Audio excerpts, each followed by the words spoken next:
Dan belum pernah diadakan sebuah audit yang bisa menunjukkan berapa penghasilan tepatnya dan uang ini mengalir kemana. Tapi ingat, di sini bukan berarti dimatikan atau dilarang. Tapi pengaruh mereka ini terlalu kuat sehingga saat mereka bilang, oh itu penistaan agama, segala hal dikendalikan oleh media sosial dan bagaimana media sosial itu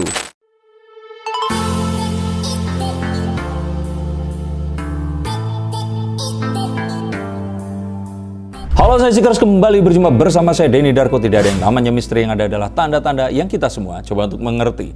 Coba menurut kalian gimana dengan judul saya itu tadi? Orang-orang itu ribut tentang sesuatu yang ada dihidangkan di depan mereka. Padahal sebelumnya terhidang yang lainnya dan mereka nggak sadar kalau itu ternyata nyambung semuanya. Coba pikirin baik-baik.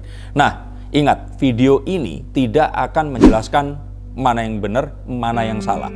Saya pun tidak memihak kepada siapapun. Saya bukan buzzer pemerintah, saya juga bukan golongan dari orang-orang yang selalu mengoposisi pemerintah. Saya adalah seseorang yang sangat suka terhadap ilmu komunikasi, selalu penasaran ingin membreakdown ada rahasia apa di baliknya, dan bagaimana ilmu komunikasi itu bisa mengendalikan pikiran kalian dan menghipnotis benak kalian semua. Sehingga apakah betul heboh logo halal ini yang katanya mirip gunungan, ini adalah sesuatu yang memang sudah dirancang dari jauh hari dan ini disengaja. Yuk kita lihat dari kartu-kartu saya. Ramalan tidak hanya untuk melihat ke masa depan, tapi kartu saya juga bisa membongkar sesuatu yang disembunyikan. Sehingga kita akan bisa lebih waspada dan tahu saat kita dipengaruhi atau dikendalikan oleh sebuah rencana seperti hal itu tadi. Ini adalah satu hal yang terlalu kebetulan. Jika kita lihat bahwa ada ribut-ribut tentang toa dan gonggongan anjing kemarin itu. Terus kemudian ribut-ribut tentang ada, ini tanda kutip karena memang dia nggak pernah mengatakan haram ya. Sebuah pertentangan karena ada pengharaman wayang di sini. Dan juga saat ini perubahan logo halal yang bentuknya itu seperti gunungan dalam pewayangan. Saya lihat ini adalah sebuah strategi. Strategi dari siapa? Strategi dari pemerintah untuk menandai mana yang dalam tanda kutip umat dan yang bukan. Maksud Mas Darko ini apa? Nah, saya akan jelaskan nanti, tapi jangan emosi dan jangan marah-marah dulu. Tonton ini sampai habis. Saya akan jelaskan apa yang dimaksud dengan umat ini tadi. Seperti kita ketahui, dalam sejarah Islam di Indonesia, kita hanya mengenal antara kalau dulu itu P3 dan terus kemudian adanya organisasi masyarakat seperti NU dan Muhammadiyah.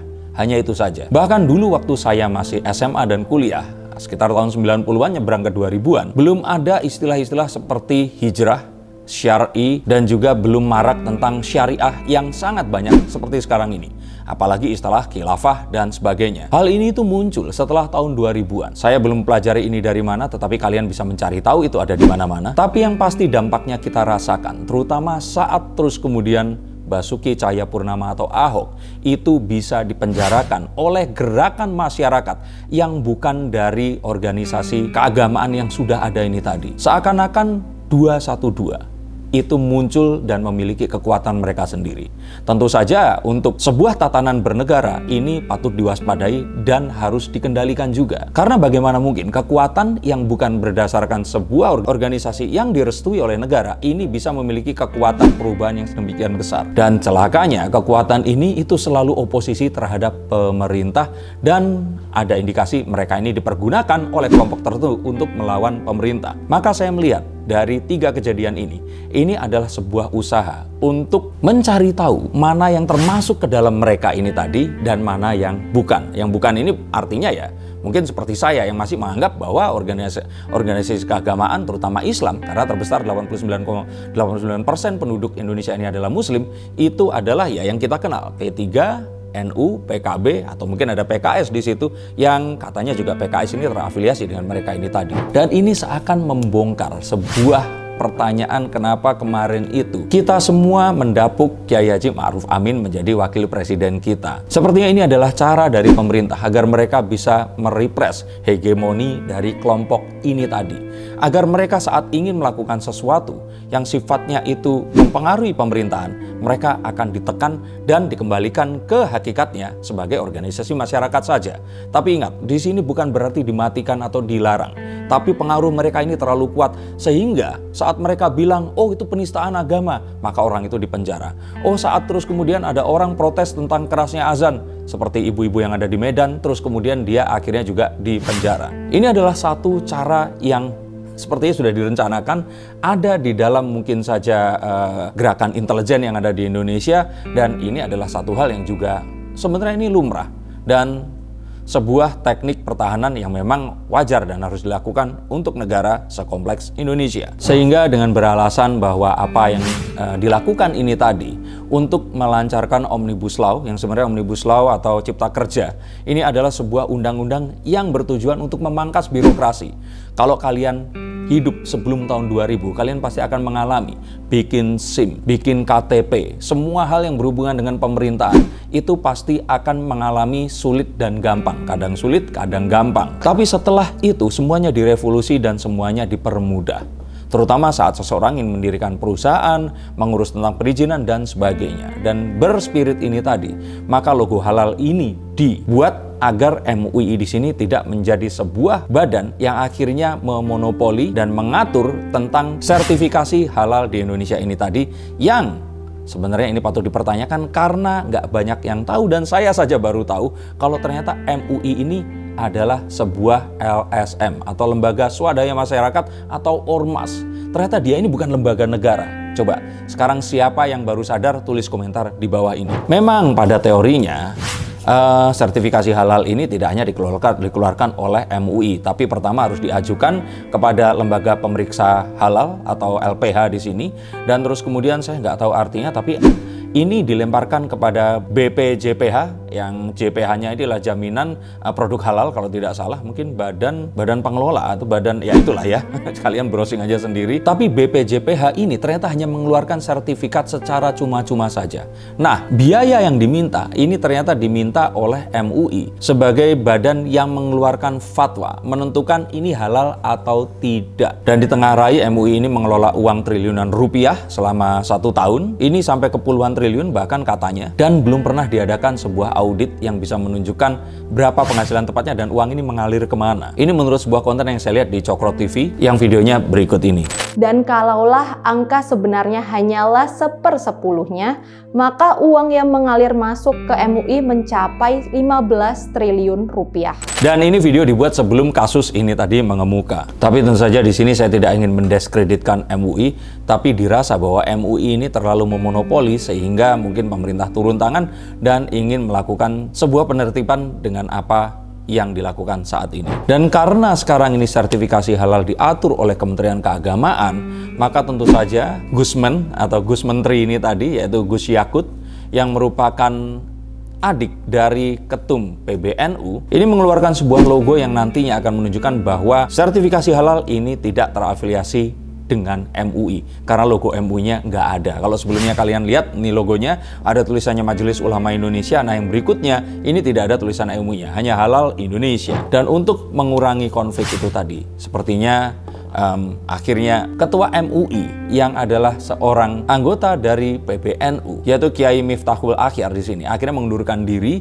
dan tidak menjadi Ketua MUI lagi. Ini sepertinya sesuatu yang sudah direncanakan. Ini mundur dulu, logo dikeluarkan sehingga saat kisruh nggak terus dia harus berhadapan dengan adiknya sang ketua ini tadi dan ribut sesama anggota NU. Dan memang seperti ini terkesan seperti melemahkan MUI. Padahal sebenarnya bukan melemahkan MUI, tapi mengembalikan harkat dan juga tugas MUI kepada apa yang seharusnya. Seperti 45 tahun yang lalu MUI ini dibuat oleh Presiden Soeharto.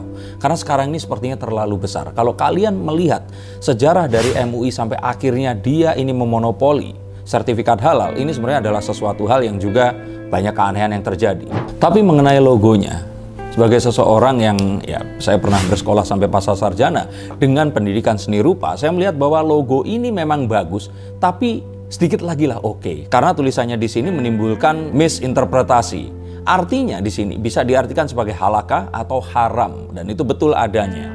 Tapi tidak terus sekonyong-konyong harus merubah semuanya. Ya rubah saja tulisannya agar bisa terbaca seperti itu dan tidak menimbulkan misinterpretasi. Tapi untuk logonya, sepertinya saya tetap setuju berbentuk wayang ini tadi. Bukan karena saya Jowo, tapi karena sepertinya ini adalah sebuah message, sebuah bentuk perlawanan yang memang sengaja dilakukan. Bahkan saya curiga beberapa bulan yang lalu saat kasus wayang itu haram itu muncul, ini adalah sesuatu yang berkaitan erat sekali dengan hal ini, sehingga itu diangkat terus kemudian muncul ini tadi agar sesuatu ini memang menjadi viral dan terus kemudian dibicarakan. Tujuannya untuk apa? Ya untuk mengembalikan harkat dan marwah MUI ini ke tempatnya.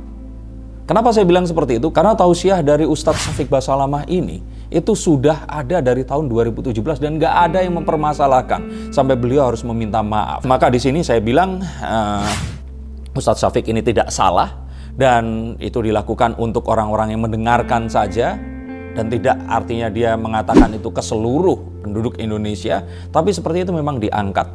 Dan kalau boleh saya bilang ada juga di sini yang mengatakan ini digoreng agar sesuatu itu naik dan terus kemudian muncul sekarang logo halal yang berbentuk wayang. Ini sepertinya adalah sebuah langkah yang benar-benar sangat-sangat halus tapi sangat-sangat mengena yang dilakukan oleh pemerintah saat ini. Tapi kembali, ini hanya dugaan saya dan tidak ada niat buruk tentang itu tadi. Niatnya hanya satu, untuk mengetahui mana yang memang para pengusung khilafah atau orang-orang yang memang oposisi dengan pemerintah dan mana yang bukan saat hal seperti ini diangkat ke permukaan. Nah, sehingga ini adalah kehebatan duet antara Presiden Jokowi, bukan dengan Ma'ruf Amin ya. Ma'ruf Amin di sini memang iya, tapi dia ini mengikuti Pak Jokowi, tapi dengan Opung Luhut Binsar.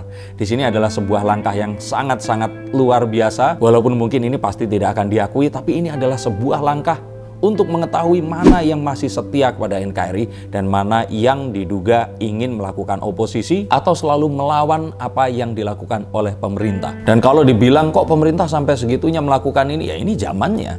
Zaman di mana segala hal dikendalikan oleh media sosial dan bagaimana media sosial itu akhirnya memiliki kekuatan yang lebih luar biasa dibandingkan sebuah rilis resmi yang dilakukan seperti zaman dahulu kala. Dan saya pikir ini hanyalah sebagian kecil dari apa yang sedang terjadi. Karena pemerintah saat ini berusaha untuk menghilangkan raja-raja kecil, menghilangkan pungutan-pungutan yang selama ini terjadi dan uangnya entah kemana. Maka daripada itu, investasi bodong, crazy rich, orang-orang yang mencuci uang ini mulai ditertibkan. Dan ini adalah sebuah komitmen dari pemerintah untuk merestorasi dan juga merapikan republik ini agar kita bisa berjaya lagi di tahun 2030 nanti. Apa yang saya katakan mungkin bisa menjadi halu saya belaka, tetapi saya ingin tahu pendapat kalian, benar nggak sih ini semua berkaitan atau ini memang sesuatu yang terpisah? Kalau saya bilang sih, ini adalah satu hal yang harus kalian perhatikan dan kita harus selalu waspada sebelum kita berkomentar atau berpendapat terhadap apa yang kita lihat di sosial media. Terima kasih, sampai jumpa dan salam.